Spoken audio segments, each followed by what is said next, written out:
শুক্রবার দিন বেশি বেশি আমল করতে হয়। শুক্রবার দিন কয়েকটা উল্লেখযোগ্য আমল আছে, বুঝছেন? তার মধ্যে যেমন শুক্রবার দিন, জুমার দিন সূরা কাহাফ তেলাওয়াত করা, এটা একটা আমল।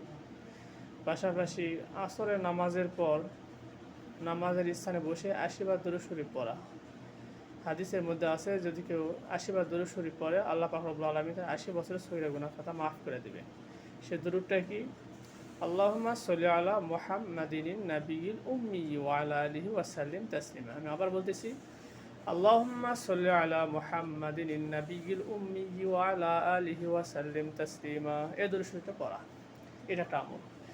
তারপর বেশি বেশি যে কোনো দুরূদ শরীফ পড়া, বেশি বেশি ইস্তেগফার পড়া। এবং দুই সময় হাদিসের মধ্যে আছে, শুক্রবার দিন দুই সময় আল্লাহ তাআলার কাছে সবচেয়ে বেশি দোয়া কবুল হয়। একটা হলো দুই খুতবার মাঝখানের সময়ে, আর একটা হলো আসরের নামাজের পর, অর্থাৎ বেল ডোবার আগে, সূর্য ডোবার আগে। এই সময় যদি শুক্রবার দিন আল্লাহ তাআলার কাছে হাত তুলে দোয়া করা হয়, আল্লাহ তাআলা অবশ্যই তার দোয়া কবুল করে থাকে। এর জন্য আমাদের লক্ষ্য রাখতে হবে, সূরা কাহাফ তেলাওয়াত করতে হবে, বেশি বেশি দুরূদ শরীফ পড়তে হবে। আর বিশেষ করে আসরের নামাজের পর যে দুরূদ, সেটা পড়তে হবে ৮০ বার। এবং আসরের নামাজের পর সূর্য ডোবার আগে অথবা দুই খুতবার মাঝখানে তো আর হাত তুলে দোয়া করা যাবে, মনে মনে দোয়া করতে হয়। কিন্তু আসরের নামাজের পর আপনার সূর্য ডোবার আগে বেশি বেশি কী করতে হবে?